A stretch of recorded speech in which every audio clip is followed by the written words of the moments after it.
Yeah, well, thank you so much for the invitation. I'm super excited to be here. And yeah, as you can see, it's already pretty late at 7 p.m. over here, so that's why it's pretty dark in the background. I'm going to share my slides right now. Just a second. Also, I should just mention while you're doing that, please feel free, everyone, to post questions in the chat. Katrin, I think you can speak as long as you'd like, but we can aim for like 45, 50 minutes, however long, and then we can have like, I don't know, 20 minutes for Q&A. So please feel free to post questions. Yeah, totally. So yeah, I plan for around 40 to 45 minutes, roughly. So there should be enough time for questions, but if you feel like interrupting or anything, that's totally fine as well, right? So don't hold back. I'm happy to discuss all the things related to the neurobiology of psychedelics. So yeah, let's just dive in right away. Yeah,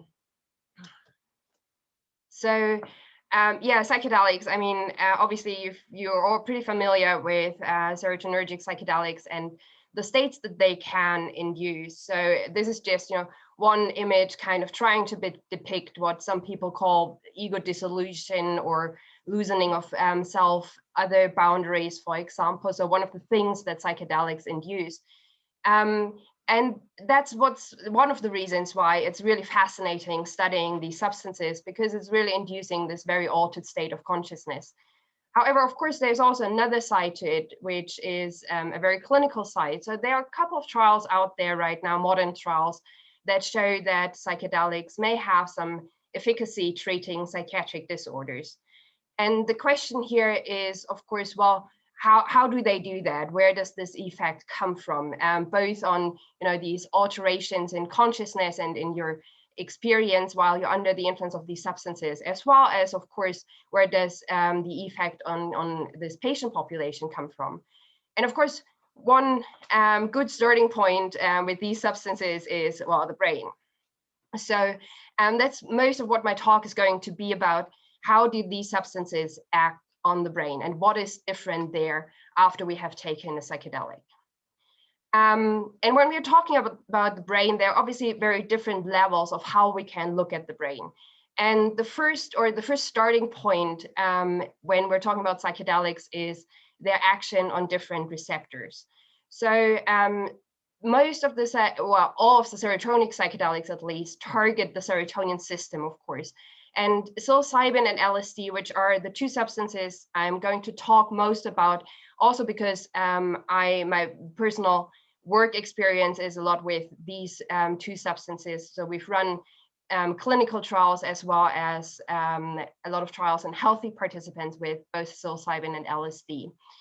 And yeah, and so if you look at their receptor pharmacology, psilocybin is a little bit easier than LSD, because psilocybin stimulates a variety of serotonin receptors, but most prominently the serotonin 2A and the serotonin 1A receptor.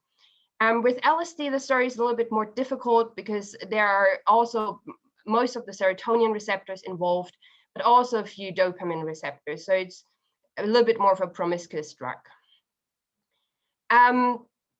This is basically what I've tried to illustrate in my first slide. So these substances, both of them induce an altered state of consciousness, which is characterized by alterations in visual processing. So that's why they're sometimes also called hallucinogens. But that's not the end of the story. So we're not only talking about these visual experiences, but also, as I mentioned in the beginning, alterations in how you perceive yourself, how you perceive your body, changes in meaning making, for example, as mentioned in the very beginning. So all different types of effects.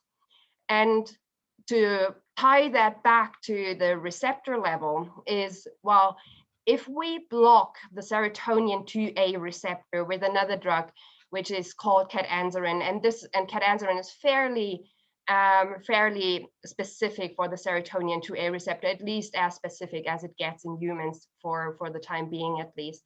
So if we administer catanserin first and then give psilocybin or LSD, we see that all these subjective effects that people usually report under the influence of these substances are are abolished. They're back to placebo level. So if you look at the LSD figure, for example, the green is placebo, yellow is ketanserin plus LSD, and you basically see no difference here. So what that tells us is that, well, the serotonin 2A receptor seems to be super important and seems to be very necessary for these effects to, for these substances to have the effect on the subjective level at least. But so, and this is a picture of the serotonin 2A receptor. And what happens here is that the psychedelic, once taken, enters the brain, gets metabolized a little bit, but then what happens is it stimulates this serotonin 2A receptor, leading to a pretty complicated cascade of effects in the cell itself. And this is really work that is done mostly by animal researchers. This is something we really can't do in humans, at least not to this level of granularity, where people follow up on what exactly is happening in the cell after that.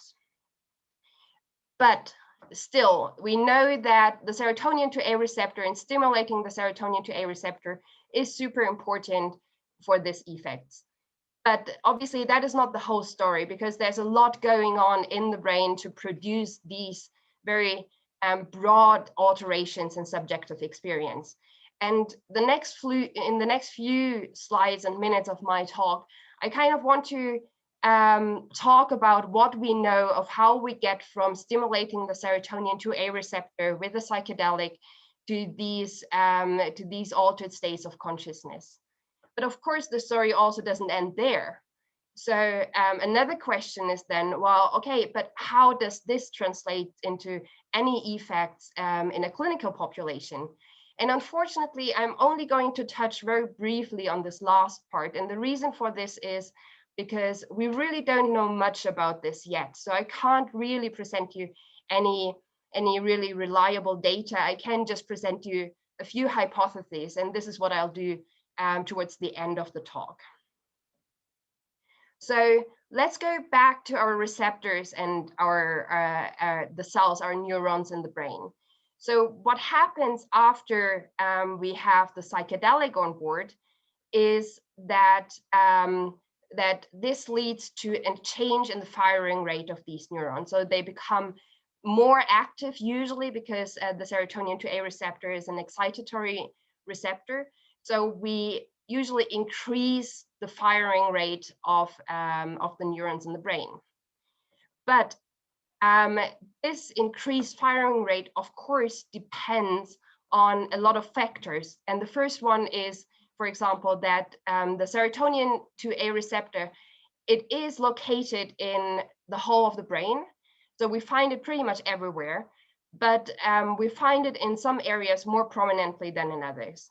So of course, where the serotonin 2A receptor is located or is expressed more strongly will change how the specific brain area will change via, the simulation of a psychedelic. Then, of course, dosing plays a major role. So the impact on cell firing will be dependent on the dose that someone has taken, and of course, of the specific substance that the person has been administered or has taken.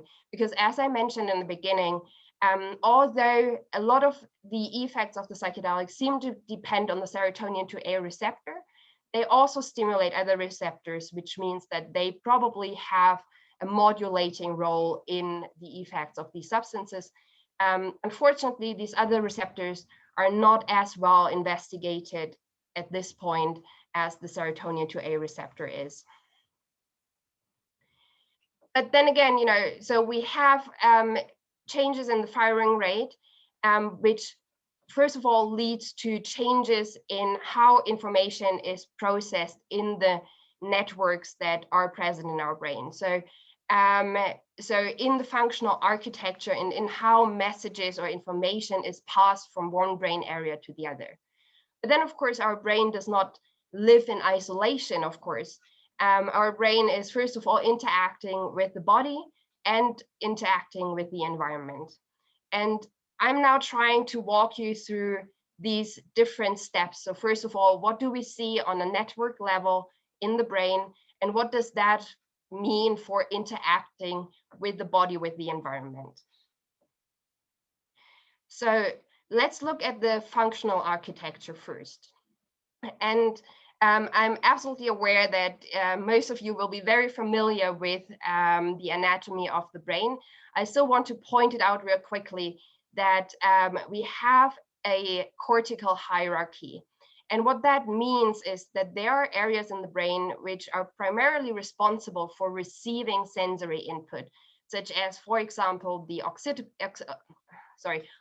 cortex, which is processing our visual information. And there are other brain areas which are colored in gray here.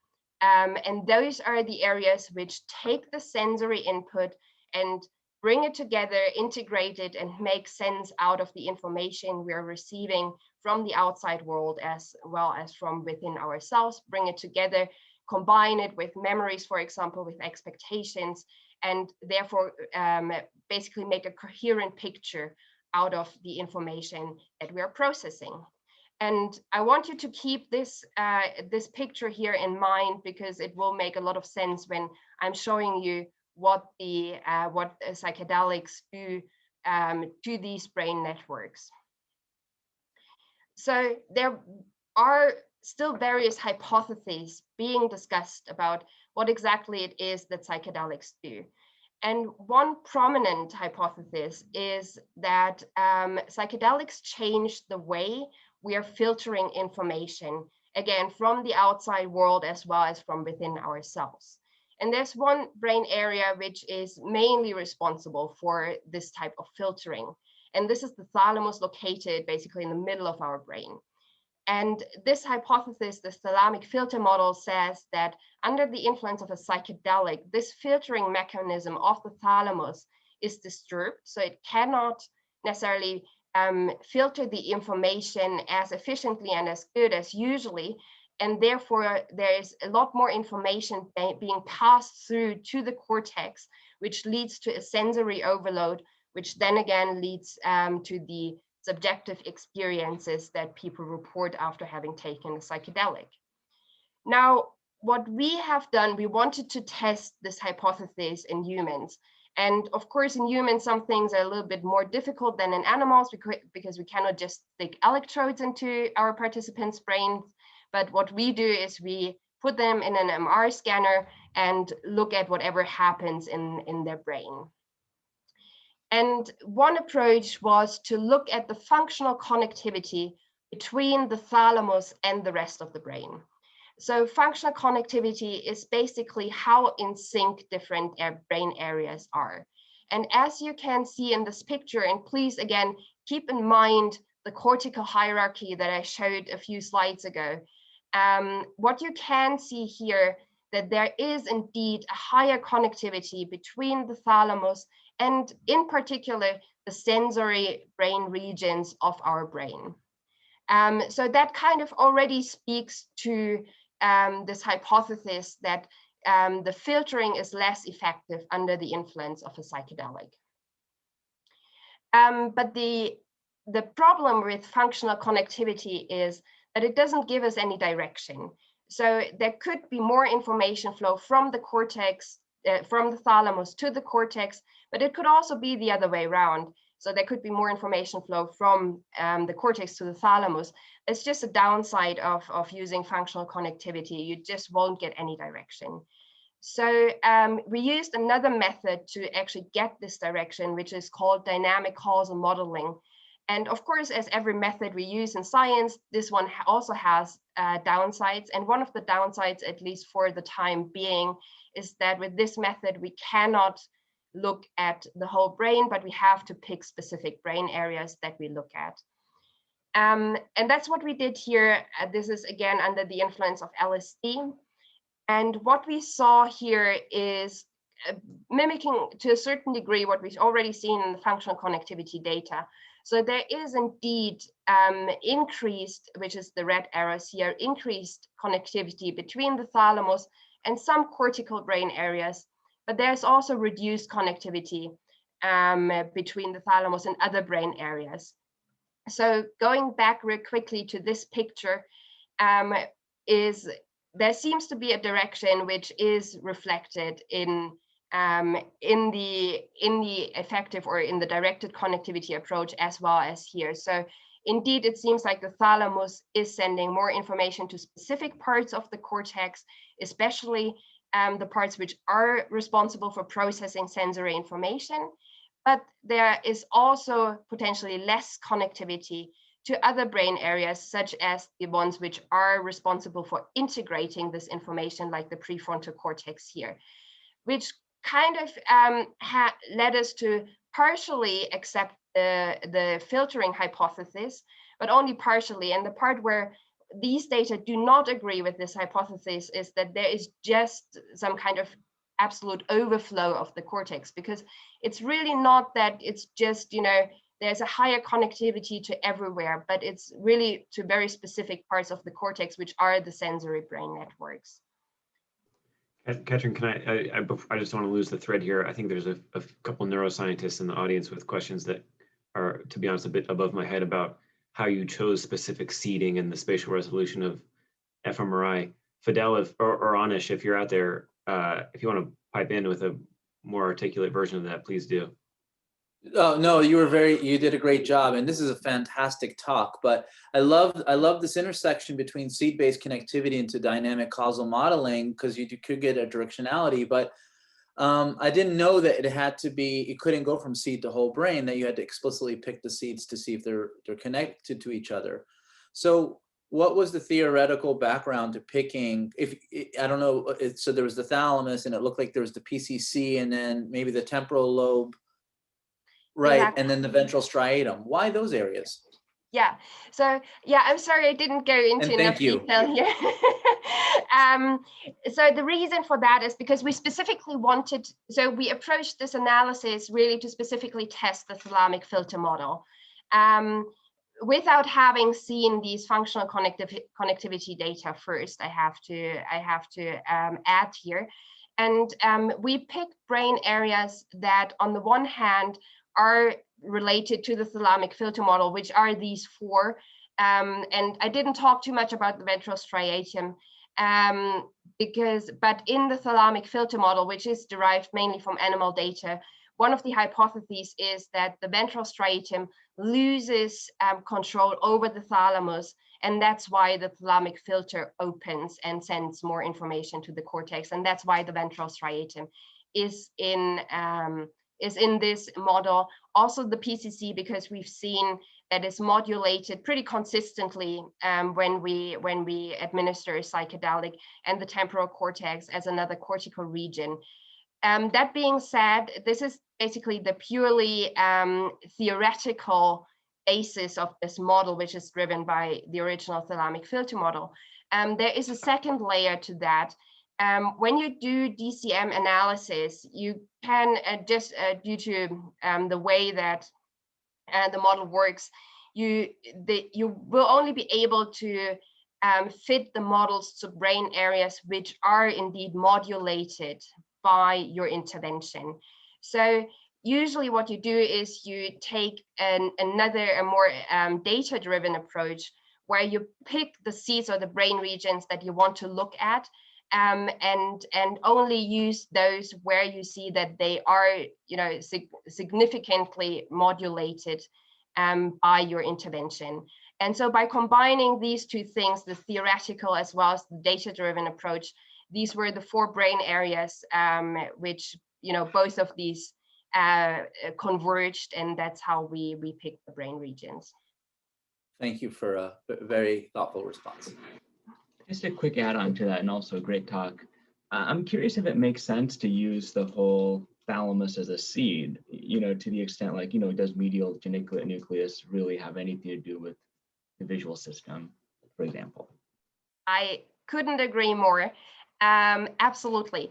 So we haven't done that here because in that paper, we show a few other analyses as well, which I will present in the next few slides. But this was basically the first time we actually, used the thalamus as a seed in general. But you could obviously write a paper and do a lot more analysis on, on just picking different sub-regions of the thalamus. And this is something that I know other groups are doing right now, and that we really want to look at one point as well, when we finally get to doing these analyses. But absolutely, so for us, we use the whole thalamus because that was kind of the theory we had. But now that we have this result, we definitely need to narrow it down to investigate much closer what different nuclei of the thalamus are actually doing.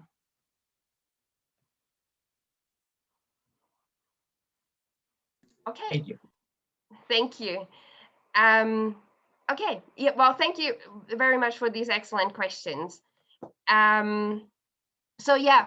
So now, as I already mentioned, I want to walk you through a closer look at the cortex, and there we used another functional connectivity method, which is called global brain connectivity.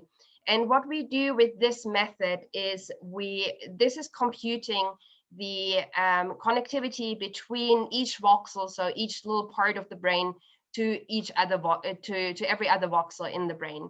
So we get a data-driven picture of how the brain is connected under the influence of a psychedelic, without having to specify a seat like the thalamus.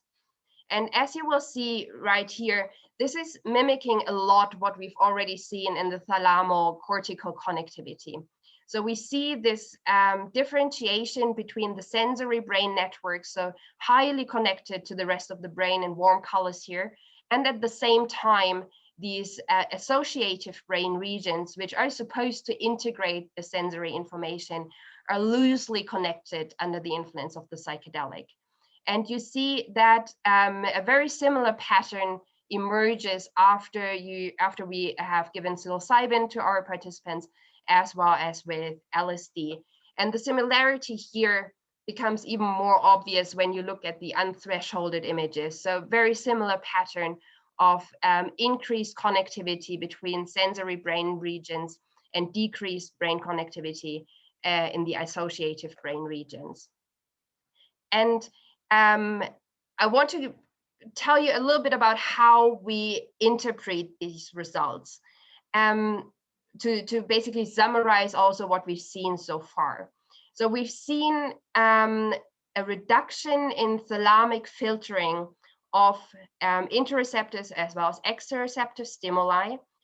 We've seen higher connectivity from the thalamus to specific areas of the cortex with functional connectivity. Very obvious that this is to sensory brain regions. So we have this increased, and we see this increased connectivity between these sensory brain regions. And at the same time, we see this decreased connectivity of these more associative brain regions. So there is basically a disbalance between sensory processing and our ability to integrate these sensory experiences. And we think that this disbalance of having this heightened state of sensory processing with at the same time limited ability to bring it together, or at least bring it together in a different way, may explain the psychedelic experiences that people report after taking LSD and psilocybin. On the one hand, things like visual illusions or alterations in body image, but on the other hand, also things that might be relevant for treating clinical patients, where if we think about, bringing information together in a different way, might also open up the possibility of viewing yourself and the world in a new way, and maybe being able to break out of rigorous thinking patterns that have bothered you and have contributed to your psychiatric illness. I want to continue just a little bit longer with the connectivity or the brain networks, and you'll see why in a moment. So the one thing that I wanted to show you is that we also looked at time-dependent effects. So we scanned people 20 minutes, which is T1, 20 minutes after administration, 40 minutes and 75 minutes after administration. And what you can see here is an almost linear pattern of these effects emerging. So after 20 minutes, you see the first changes in connectivity showing up in the occipital brain areas.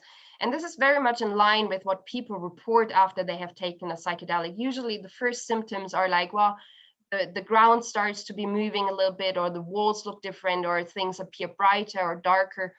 And that is very much in line with what we see here, changes in the occipital cortex. And then after 40 up to then 75 minutes, we see how this full pattern emerges also with these significant changes in the associative brain regions. And a lot of people are talking about brain networks, and I'm also aware that especially within the literature on psychedelics, there's a lot of discussion going on about the default mode network. And what I want to show here is not that I don't think that default mode network is important for the effects of psychedelics. Quite the contrary, I think they're very important nodes of the default mode network, which may contribute to very specific effects of the psychedelic experience. However, what I also want to mention with this slide here is that the effects of psychedelics are not restricted to just one brain network, but we really see alterations across the whole brain, which mimics pretty closely also the distribution of the serotonin 2A receptor in the brain. So it's not like we cannot pinpoint one brain region that is responsible for the effects of psychedelics, but it's really something that is happening across the whole brain. And now I kind of want to come full circle with this part of the talk and going back to the receptors. So of course, we did not only test LSD alone, but we also tested LSD together with ketanserin, just like the data I showed you in the beginning with the subjective effects, with the subjective experience. And what you see here is LSD versus placebo in the upper panel, and LSD versus LSD plus ketanserin in the lower panel. So when the serotonin 2A receptor is blocked. And as you can see here, just by looking at it, it's very, very similar. And obviously what you want to see now is, well, what's then LSD plus ketanserin doing versus placebo? And the reason why I'm not showing you this picture is because it's really, really boring. It's just a gray brain. So we don't see any significant changes in brain connectivity when we administer ketanserin first. So also on this level, ketanserin blocks all the effects that LSD has in the brain. And again, bringing that back to the receptor gene expression, or the distribution of receptors in the brain, we've looked at the correlation between where the serotonin 2A receptor is located in the brain, and correlated that with the changes that we see in this global brain connectivity that I just showed you here. And there is a pretty decent correlation between the location of these receptors and the spatial distribution of these receptors and the changes that we see in functional connectivity. So another really strong hint that the serotonin 2A receptor is really important for the effects of psychedelics. And the last slide I wanted to show you on changes in brain connectivity is that obviously when we think about not only what happens in the brain, but also if we can translate all these things that we see into something that might be helpful for potential clinical applications later on. What we see here is that the functional connectivity in the baseline state, or in our placebo state here, is pretty highly correlated with the amount of changes induced by the psychedelic. So that is obviously something that we need to replicate in clinical populations as well. But if the functional architecture of the brain in its usual state or under placebo has something to do with how strongly people are experiencing the effects of a psychedelic, then that could potentially be a predictive marker of treatment success later on in clinical populations. Katrin, if I could just interrupt briefly, Boris, if you're out there, please hop in here. Are you there? Yeah. Yes. Hi, Katrin. Nice to see you again. Nice to see you, Boris. I one quick question, actually two quick questions, really. One is there any other condition, a drug effect, or disease state like delirium, for example, anything that mimics these broad changes in functional connectivity? And the related question is, I've asked you this before, but I could use a reminder. How do you correct for the potential vasoactive effects of psilocybin and LSD themselves, since we know there's plenty of serotonergic control of cerebral vasculature? Thank you. Two absolutely excellent questions. Let me answer the first one first. So there have been there are few studies which have been directly comparing the effects of these substances. So I can what I can tell you is that we have also looked at ketamine and how ketamine affects these changes in brain connectivity. So the data are still being analyzed right now. I hope that we'll be able to publicly share them by like middle of the year. So we see pretty widespread changes in connectivity with ketamine as well, but the pattern is pretty different. So so widespread changes are not necessarily uncommon, especially with these types of substances. But again, you know, the pattern with ketamine is definitely different than the one we see with psilocybin and LSD. And to your other question, so that is a question which is highly debated in the neuroimaging literature, of course. So the results I've shown you here, we used a method called global signal regression, which is supposed to basically clean up the data and remove all these effects that you would get from motion, for example, but also from changes in vascular activity. Now, none of these methods is necessarily perfect. So if you look at the publication itself, you will see also the data without removal of these potential non-neural artifacts in the brain. And they look very different. So that, and we've done a couple of analyses trying to kind of figure out whether doing global signal regression is necessary with these types of data. And we've come to the conclusion that yes, it really seems to be necessary. And the reason for that is most likely because we have these really strong effects on the vascular system with psychedelics. And we hope that with a certain degree, or at least to a certain degree, we can remove them by using global signal regression. Thank you. Yes. I'm sorry, Katrin, this is so cool, and I'm sorry to be hogging the questions, but I'm geeking out on the methods here. I study meditation in the brain, and you know, there's a lot of theory and debate that these intersect, right? This restarting mechanism that may be elucidated through practice as well as psilocybin. But let me geek out a little bit more on methods before theory. Now, breathing is critical here, right? Especially with ASL, especially with your BOLD. And so you did global signal regression, but were there anything correlated with breathing parameters? And the reason I say that is because we see that with lower breathing rate, we see this overwhelming deactivation across the midline. And so I'll just leave it at that. Yeah, so no, that's a really good question.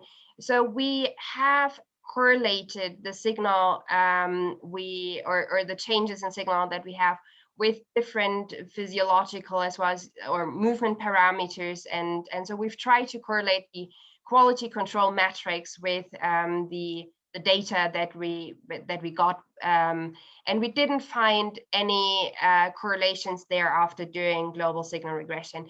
Now, that being said, of course, these methods are not perfect there, right? So we can only approximate whether we are able to remove these non-wanted neuronal artifacts.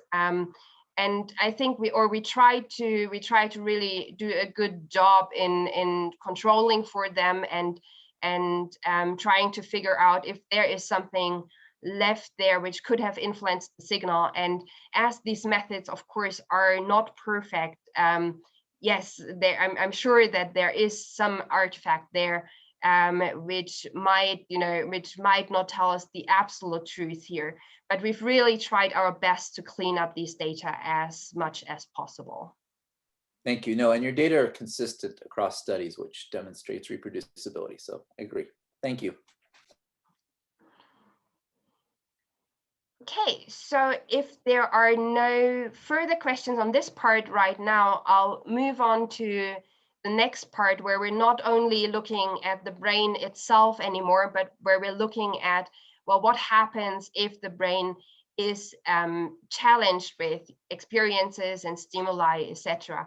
And of course, there are many experiments that have been done in that area, and I won't be able to go through all of them in the limited amount of time. So I will just show you some of the results that we have obtained in our studies, and on two topics that I consider to be very important, especially also when we think about clinical populations. And the first one is how we react towards negative stimuli. And this is that's just a behavioral test that we've done with our participants. And what you can see here is that there is a decreased processing of negative stimuli under the influence of psilocybin that again gets blocked if we administer ketanserin first. So again, dependent on the serotonin 2A receptor. And when we look at brain imaging again, we see that the amygdala, so more or less the emotional center of the brain, is less reactive towards negative stimuli under the influence of psilocybin. And that could be particularly important for the treatment of depressed individuals where we see a high negative bias. So people who suffer from depression react very strongly to negative stimuli. And by reducing this high reactivity towards negative stimuli, at least acutely, we could hope that this allows patients with depression to maybe approach negative life events and therefore break this circle of negativity bias that they are suffering from. So this might be a potential mechanism that is important for the treatment of depressed individuals. A lot of people ask me about what is happening under a microdose of a psychedelic. And I'm showing you, so this kind of goes back again to connectivity measures, but it also fits very well into the amygdala story, because what we looked at here is connectivity between the amygdala and the rest of the brain.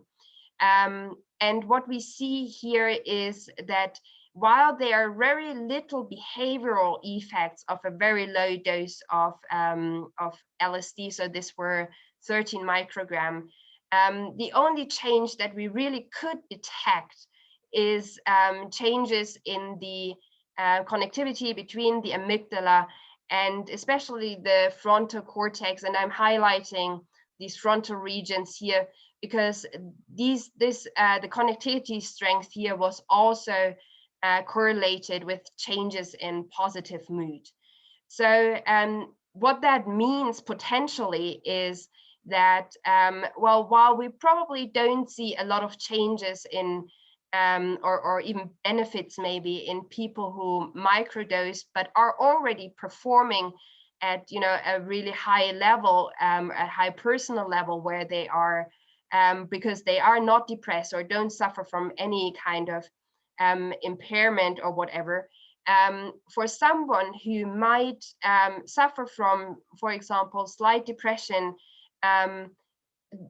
this is the first hint that psychedelics or low dose of psychedelic might change something between the amygdala, so the emotional center, and the rest of the brain. And this potentially might help people who have some kind of problem with emotion control, as for example in depression, to normalize that, and then maybe also help people to perform better in social environments or perform better at their workplace, which is what has been reported anecdotally quite a lot. But again, these are very first results. It's the first hint that we see any kind of change under a microdose at all. And behaviorally, unfortunately, we haven't seen much support for these anecdotal claims, but also the studies that have been done with microdosing are fairly small, and they're usually only done with one acute dose and not repeated dosing sessions. So the other topic that I briefly want to mention is when we're talking about how the brain interacts with the environment, one important interaction is social cognition, so interacting with other individuals. And we've done quite a few studies on that topic as well. And going back to the results we saw when we challenged our participants with negative images, we wanted to find out, well, does that also extend to negative social interaction? And the reason for that is that a lot of people suffering from psychiatric illnesses experience a lot of negative social interaction, especially social exclusion.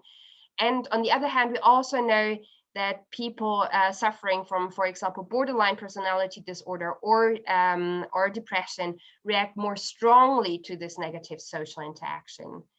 So that's what we wanted to test in this study. And we used a fairly well-known paradigm called cyberball. And what happens here is that our participant gets introduced to Michael and Sarah. We tell them that they will meet again once the participant is in the scanner, and then they can play a game with each other, which consists of just throwing this little ball to each other. And what happens after a while is that Michael and Sarah will stop throwing the ball at our participant and exclude him or her from this interaction. And the beauty of this paradigm is, first of all, it is one paradigm which has revealed pretty consistent results across studies, which is not necessarily the usual thing with fMRI paradigms. But this one is pretty consistent. And also when we ask our participants afterwards, they pretty consistently report that they felt excluded from the game. So even though you think it's like, yeah, I mean, I'm playing this game there, whatever, right? But almost everyone gets out of the scanner and is like, hey, that was really, really mean. So it is reliably inducing an emotional response. So when people do this under or without any pharmacological challenge, what we see in this exclusion condition is increased bold signal in the anterior cingulate cortex.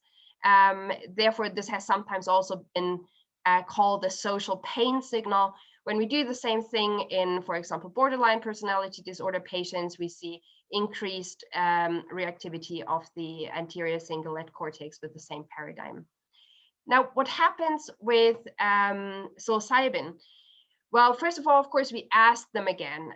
That's the beauty when you're working with humans, you can ask them. And we asked them a lot of questions, and most of them were really controlled questions to make sure that they were indeed aware that they are being excluded. So for example, we asked them to guess how many ball throws they have received, how many ball throws they have made themselves, things like that.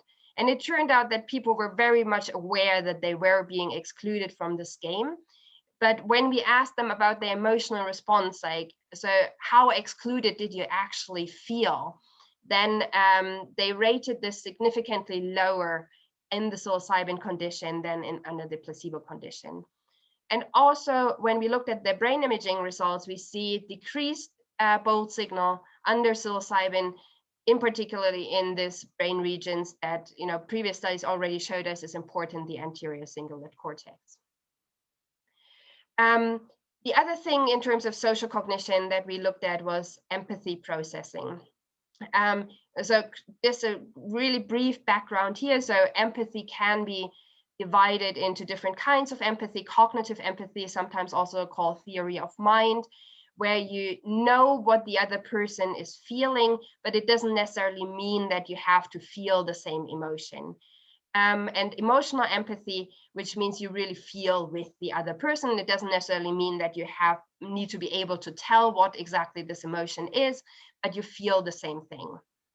And when we do a test of emotional as well as cognitive empathy with our participants under the influence of psilocybin, we see increases in emotional empathy. So people feel more with the other person. We did not find any differences for cognitive empathy. And in a way that is, even though it's a null result, it's actually quite interesting because first of all, it tells us that people did not perform worse, which also means that they did the task as they were instructed to do, which is always something you need to control for when you're doing experiments with a psychoactive substance. But yeah, we didn't see any changes in cognitive empathy.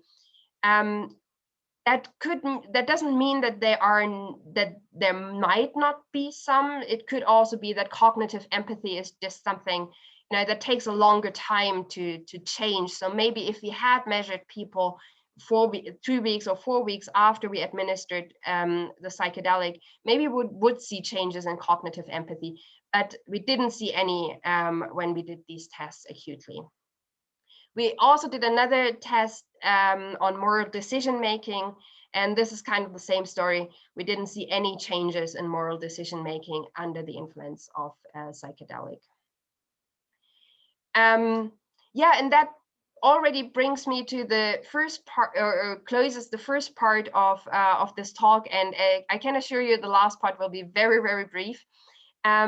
So we have some idea of what happens between stimulating the serotonin 2A receptor and the experiences that the participants report after having taken the substance.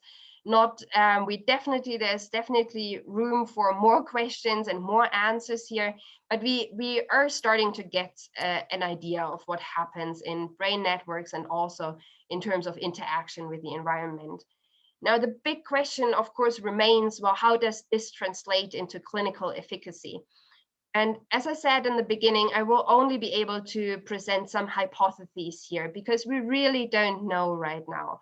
But I think it's still worthwhile going through these hypotheses because eventually figuring out the mechanism of action of these substances might tell us a lot about how the therapy or how the therapy that is embedding the psychedelic experience should be conducted, for example, or who may respond well or not to this type of therapy. So the hypotheses that are out there right now is alterations in the serotonin 2A receptor system. So we know that the acute challenge with psychedelic substances, at least shortly after administration, leads to changes in the expression of the serotonin 2A receptor, which could lead to improvements in psychiatric disorders. There are also animal studies out there which showed that psychedelics induce neuroplasticity, which could obviously be an advantage in psychiatric patients where we hope that they are able to learn new behavior to change the situation they are in. There are some papers out there showing impact of psychedelics on neuroinflammation, on epigenetics. Then, of course, as I already mentioned, the alterations in brain networks could contribute to improvement in symptoms in psychiatric disorders, especially in the ones which suffer from these very rigorous thinking patterns like addiction or depression. Alterations in reward or emotion processing, something we've already talked quite a bit about today. There are also a lot of reports that say that patients report an increase in insight into dysfunctional behavior. So they, under the influence of the substance, they realize what is wrong with their life, what is wrong with the with how they live their life, or what is wrong with how they interact with their parents, for example, or other close friends and family. Which kind of brings me to the last point, these increases in social connectedness. So we already talked about this quite a bit. So these changes in feeling connected with the environment, these increases in empathy and the reductions in social rejection could obviously help people, especially help patients who feel isolated, to reconnect with their social environment, as well as maybe change the therapist-patient relationship. And that is basically all the hypotheses I wanted to throw out at you, which all still need to be investigated in clinical populations. So there are many, many open questions. And of course, the ones that I just pointed out are not the only ones. There are many more when we're talking about these substances, especially in a clinical setting. So as I said, like the mechanism of action is not clear quite yet. We also need to investigate in the future the right or the best dose for treating psychiatric disorders, and maybe this right dose differs depending on the individual, or differs depending on the indication that we want to treat. We also still need to figure out the best way to conduct psychedelic assisted therapy, so the psychotherapy that comes with administering a psychedelic. And another big question is there a way to predict how patients will react to this treatment, and can we predict treatment success? And with that, I want to thank everyone who is involved in this research. And of course, again, thank you so much for the invitation and for being here today. Thank you, Katrin. So, awkward silence always follows on Zoom here, but thank you so much. I know that was like a whole ton to cover, but I really appreciate you touching on all those different subjects. If you're willing to stick around for a few minutes for questions, I think there will be a few. I see one already. I wanted to sneak one in, which is, so just to recap, when you give someone LSD and then you give them ketanserin, it totally abolishes the brain, it abolishes the effects that you see on the brain connectivity level, or different regions of the brain, and it appears to abolish the subjective effects, if I'm understanding. Have you ever given ketanserin to somebody just at baseline, no LSD? And what would be the effects of just completely blocking 5-HT2A with no other drug in the picture? Yeah, so there are studies which have done that. Unfortunately, not on brain connectivity, but some of the results I showed you they have this fourth condition, and it would have been really nice to have this full design also in the LSD study that I showed you. But due to financial and time restrictions, we were unfortunately unable to do that in that study. But we have done that in the past, just ketanserin without any other drug. And it doesn't seem to change much. So we see some kind of lowering in blood pressure. We see that usually what we do is we give ketanserin first, wait for 60 minutes, and then we administer the psychedelic. And usually once we, once we see this initial drop in blood pressure in the beginning, combined with some kind of, people feeling a bit tired, but once the psychedelic is on board, that usually normalizes really quickly. So there doesn't seem to be a lot happening with ketanserin alone. So it's really not psychoactive. But of course, it's not like these substances necessarily cover like all the receptors in your brain, right? It's always only just a portion of receptors that are actually targeted. It's not like every single receptor of the brain will be yeah. It seems remarkable that you could if you really hit the HT2A receptor, you will see God or whatever it may be, and if you really block it, you're like a little tired, it's like meh, whatever. It is kind of remarkable. Angela, I was wondering if you could say any more. In the last slide you talked about the possible mechanisms. Any more to share about the possible epigenetic component to the mechanism? Yeah, so unfortunately, there is basically no research on that right now. I think there are a couple of studies being conducted at this moment where people are looking at epigenetics. But for the time being, there's almost no literature out there. So I think I will be able to make a much more give a much more informed answer, hopefully in a year or two. But it is conceivable that epigenetics could have something to do with efficacy of these substances. But again, it's definitely still needs to be tested. Boris, you want to hop in and ask a question about connectivity here? Oh, sure. Just briefly, Katrin, this is a big topic of conversation, obviously, but you showed a lot of data on functional connectivity early on, and I'm just wondering whether you think the best way to answer these types of questions is to continue developing that methodology, or what's the future for task-based? It seems that if you're processing visual things differently, maybe you need a visual stimulus to properly evoke the kind of changes that are going to be informative. Yeah. So in my opinion, I definitely see a future for both methods. So resting state, where we're just looking at the brain and don't challenge it with anything but the substance, as well as task designs.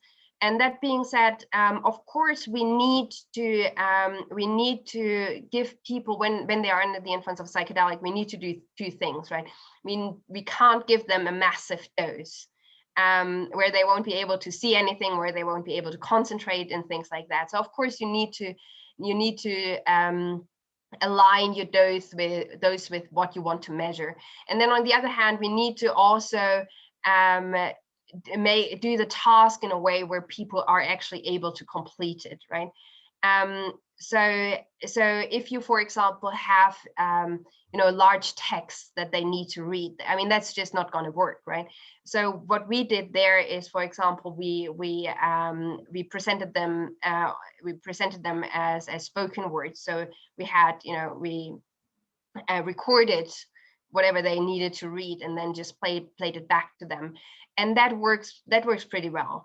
So of course you won't be able to do the most complicated task on a very complicated on a high dose, but people are not, especially with these medium doses, it's not like they're not there or they can't concentrate or anything like that. It's just more the way how you conduct this. And also you need to make sure that you always have a control condition where you are able to see, whether people were engaging with the task or disengaging. But if you do that, my experience here is really that no, people can do that, and you will see a lot of tasks also being published out there where you see that psychedelics don't change anything, right? They just perform at exactly the same level as under placebo. So it is possible to do tasks, and I think it's also possible to get meaningful data. You just need to be a little bit more cautious on what exactly you throw at your participants. Lindsay, I see your question. I think this was Katrin touched on this a little bit earlier, but Lindsay, feel free to ask your question if there's something specific you wanted to ask. Hi. So first off, I want to say amazing talk, and thank you. This question might be completely, totally due to a fault of my own as a rodent researcher. But when you use tools like fMRI to study psychedelics, I've always had trouble kind of interpreting that data, given that a lot of 2A agonists tend to be vasodilators, and especially even if you use something like ketanserin that will block that. Basically, how can you parse apart which signal is from what, or if the vasodilation itself is doing something, or yeah. Totally. I mean, this kind of comes back a little bit to the question we discussed during the talk. So the complete honest answer is no. It will be really hard to establish a ground truth here, right? that's just more or less impossible. But there are various studies out there which also simulated data and simulated these types of effects, and that show that there are methods where you can kind of at least clean up your data to a degree where these vasodilation should not matter that much anymore. But again, it's not like we cannot really disentangle those. And we've also seen that we've done that across multiple methods, ASL, fMRI, PET imaging, where we try to disentangle this. And I think there are methods which really clean up your data. Well, again, depending on if you're looking, they look a little bit different when you're looking at PET or ASL than an fMRI. But there are methods out there which do that, and these are backed up by simulation studies. But of course, it's we cannot measure that directly. And to, again, kind of overcome this limitation, what we've done, for example, in one of our recent studies is we've collected simultaneous EEG and fMRI data. So the short answer is no, we can't, but there are several workarounds. And it's important. So that's something we show in the paper as well. Like if you read these papers on psychedelics or other drugs that have an effect on the vascular system, you need to read carefully whether they cleaned up the data properly. Okay, thank you. Sorry, I must have missed that earlier, but I appreciate your response. Thanks. I'm gonna sneak in like a less sophisticated neuroscience answer, just again from my own curiosity here. When you showed the cyberball task, so when people could still remember that they were passed the ball less often, but they had less negative reaction to that. But those were in people without depression, is that right? They were healthy volunteers. So I'm just curious, why might it be that if psilocybin or LSD is decreasing the integration area of sensory perception and doing something to social cognition, why might it be that it's causing a change in this let's say positive direction? Like why would it be, do we think that you would perceive less exclusion, or why would this, as opposed to more, like are there any hypotheses about why our amygdala would be less reactive in this situation? Yeah. So it's a bit, it's a tricky question really, because obviously we also know that there are negative responses to these substances, right? Where people experience a lot of anxiety, right? But but I think that these may be two different things where this anxiety is usually very self-focused, whereas this decreased amygdala reactivity that we see towards external stimuli is something is not is externally focused. And the reason why I think that we see these reductions, especially in the amygdala, is probably because the amygdala has quite a lot of serotonin 2A receptors as well. So it is conceivable that this is an effect that is also restricted in a way to the emotional or the limbic system here, that makes it just less reactive towards external negative stimuli. Gotcha, thank you. Ryan or Pierre, do you want to pop in to ask your question if you're out there?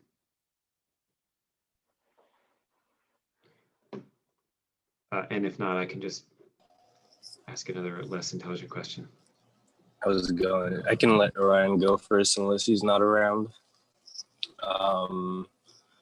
But I was just asking, thank you for the great talk. And I was wondering what, in your opinion, would be the best methodology to parse out the mechanism of actions of different psychedelics. It seems to me that there's limitations to both animal and human studies. In the human studies, it seems to me that there's limitations in terms of spatial and temporal resolution, depending on what you're using. And then for animal studies, you're obviously able to investigate a little bit further at individual receptors and proteins that are being changed by different psychedelic compounds, but the results coming out from these studies aren't always clearly translated into human. So I just wanted to get your opinion on what you think is either the future for investigating these questions, or what you currently think is the best way to go about it. Yeah, no, it's it's very interesting, but also very difficult question. Honestly, I think that by first of all laying out all the different hypotheses on the table, and then I think systematically testing them with the best methods available is probably the only way how we can how we can really investigate this. And for this to happen, we need both. I think we need clinical research really with patients, as well as basic research with animal that will be able to tell us much more about the biological and molecular mechanisms. And then we need to work together to set these to get these puzzle pieces together. But I really think that testing all these hypotheses, yeah, that's like the only way, because right now there are so many out there, and there's no scientific reason to exclude one or the other at this moment. That I think empirical work is the only way to get behind the mechanism of action. Awesome, thank you. And I'll ask just one more, and this is just maybe a little bit more general and speculative, but anytime I have access to a smart neuroscientist in psychedelics, I'm curious.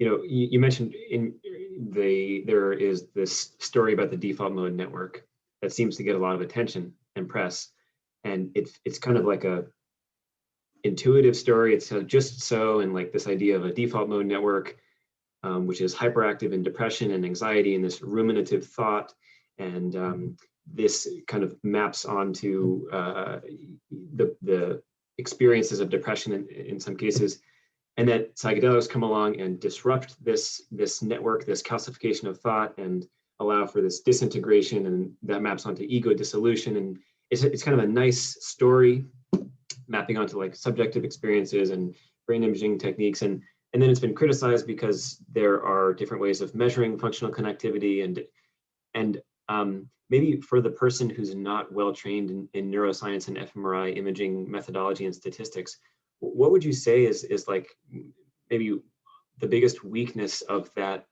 lovely story, and a way that, because I think you are proposing a similar idea about disintegration and integration, sensory versus associative areas, but just for that, like that narrative about default mode network and rigid thinking and ego dissolution, just curious what your thoughts are on how we can be more sophisticated in thinking about it. Yeah, so my only real criticism of that is that it is, in my opinion, it's too restricted, and this is something that we see in our data, right? So we also see this decrease in connectivity in the default mode network, but we also see the same effect with or different effects or changes across the whole brain, not just the default mode network.